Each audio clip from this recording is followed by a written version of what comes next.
ആലപ്പുഴയിലെ ചമ്പക്കുളം ജലോത്സവത്തിന് സർക്കാർ അവഗണന. ഉദ്ഘാടകനായി മന്ത്രി മുഹമ്മദ് റിയാസ് അടക്കം പങ്കെടുക്കേണ്ട മന്ത്രിമാർ ചമ്പക്കുളം ജലോത്സവത്തിന് എത്തിയില്ല. പൊതുപണിമുടക്കിന്റെ പശ്ചാത്തലത്തിലാണ് മന്ത്രിമാരുടെ ഈ വിട്ടുനിൽക്കൽ. അതേസമയം ഒന്നാം ഹീറ്റ്സിൽ നടുഭാഗം ചുണ്ടനും ചെറുതന പുത്തൻ ചുണ്ടനും മത്സരിക്കുന്നു. വിവരങ്ങളുമായി സുധീഷ് ഗോപാൽ ചേരുകയാണ്. സുധീഷ്, ചമ്പക്കുളം മൂലം വള്ളംകളി ഉദ്ഘാടന ചടങ്ങിൽ നിന്ന് ടൂറിസം മന്ത്രി മുഹമ്മദ് റിയാസ് അടക്കമുള്ള മന്ത്രിമാർ വിട്ടുനിന്നു. ആലപ്പുഴ ജില്ലയിലെ മന്ത്രിമാരും ഈ ചടങ്ങിനെത്തിയില്ല. സാംസ്കാരിക മന്ത്രി സജി ചെറിയാൻ അടക്കം ഉള്ള മന്ത്രിമാർ പ്രതിനിധീകരിക്കുന്ന ജില്ലയാണ് ആലപ്പുഴ. പക്ഷേ പണിമുടക്കിൻ്റെ പേരിൽ ഇവരാരും വന്നില്ല. പക്ഷേ ചമ്പക്കുളം മൂലം വള്ളംകളി അത് യാതൊരുവിധ തടസ്സവുമില്ലാതെ ഇപ്പോൾ നടക്കുന്നു. കൂടുതൽ വിവരങ്ങൾ സുധീഷ് ഗോപാൽ.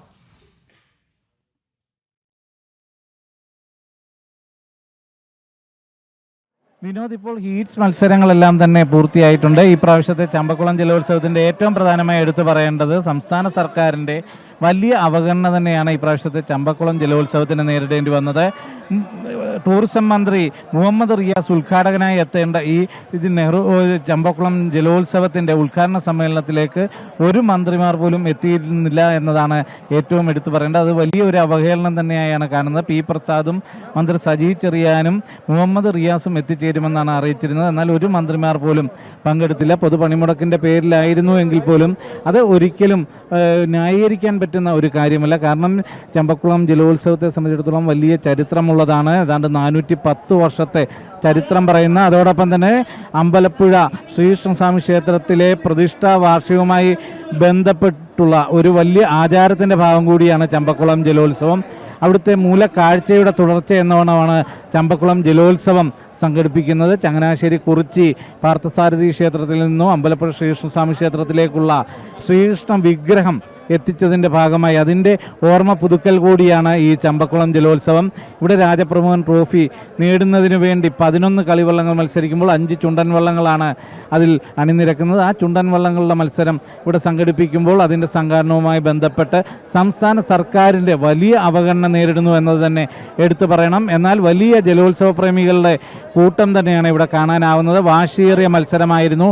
ആദ്യ 2 ഹീറ്റ്സിലും ഇഞ്ചോടിഞ്ച് പോരാട്ടമായിരുന്നു. അവസാനം ഒന്നാം ഹീറ്റ്സിൽ ചെറുതന നടുഭാഗത്തെ പിന്നിലാക്കി പള്ളാത്തുരുത്തി ബോട്ട് ക്ലബ്ബ് ചെറുതന പുത്തൻ ചുണ്ടത്തിൽ തുഴഞ്ഞെത്തി ഒന്നാമതായി ഫിനിഷ് ചെയ്തപ്പോൾ നടുഭാഗം ചുണ്ടൻ പിന്നിലായി. രണ്ടാം ഹീറ്റ്സിൽ ആയാപറമ്പ് പാണ്ടിയെ പിന്നിലാക്കി ചമ്പക്കുളം വള്ളമാണ് ഒന്നാമതായി എത്തിയത്. ചമ്പക്കുളം ബോട്ട് ക്ലബ്ബ് തന്നെയാണ് തുഴഞ്ഞത്. ഏറ്റവും കൂടുതൽ തവണ നെഹ്റു ട്രോഫി നേടിയിട്ടുള്ള UBC കൈനഗരി തുഴഞ്ഞ ആയാപറമ്പ് പാണ്ടി ചുണ്ടനെ പിന്നിലാക്കിയാണ് ചമ്പക്കുളം ഫൈനലിലേക്ക് കടന്നത്. മൂന്നാം ഹീറ്റ്സിൽ ആയാപറമ്പ് വലിയ ദീവാഞ്ചി ചുണ്ടൻ മാത്രമായിരുന്നു മത്സരത്തിനുള്ളത്. അതുകൊണ്ട് തന്നെ അവർ നേരിട്ട് ഫൈനലിലേക്ക് കടക്കുന്ന സാഹചര്യമാണ് ഉണ്ടായിട്ടുള്ളത്. ഇനി 6 ചെറുവള്ളങ്ങളുടെ മത്സരം കഴിഞ്ഞാൽ ചുണ്ടൻ വള്ളങ്ങളുടെ ഫൈനൽ മത്സരങ്ങൾ നടക്കും. അതിൽ ലൂസേഴ്സ് ഫൈനലിലും അതിനുശേഷം ഫൈനൽ മത്സരവുമാണ് നടക്കുക.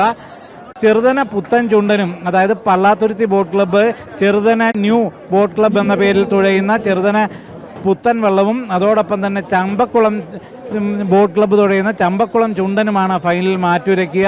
വാശിയേറിയ മത്സരമാണ്. നമുക്കറിയാം നെഹ്റു ട്രോഫിക്ക് ആഴ്ചകൾ മാത്രം ശേഷിക്കുക. നെഹ്റു ട്രോഫിയുടെ ഒരുക്കങ്ങളുടെ ഭാഗമായി കൂടിയാണ് ചമ്പക്കുളത്തെ ഈ മത്സരത്തെ കാണുന്നത്. ചെറുവള്ളങ്ങൾ നെഹ്റു ട്രോഫിയിൽ മത്സരിക്കുന്ന ചുണ്ടൻ വള്ളങ്ങളിൽ മത്സരിക്കുന്ന ബോട്ട് ക്ലബ്ബുകൾ അടക്കം ചെറുവള്ളങ്ങൾ തുഴഞ്ഞും ഇവിടെ ഒരു പരീക്ഷണം നടത്തുകയാണ്. എന്തുതന്നെയായാലും വളരെ വാശിയേറിയ മത്സരമാണ് ഹീറ്റ്സ് മത്സരങ്ങൾ കാണാനായത്.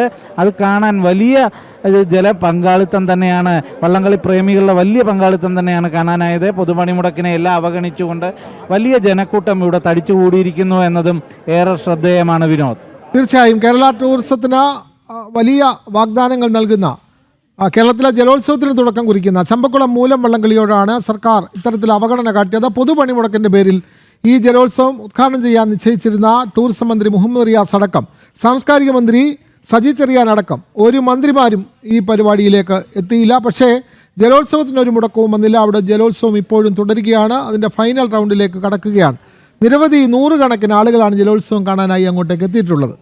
ചമ്പക്കുളത്ത് നിന്നും വിവരങ്ങൾ നൽകുകയായിരുന്നു സുധീഷ് ഗോപാൽ.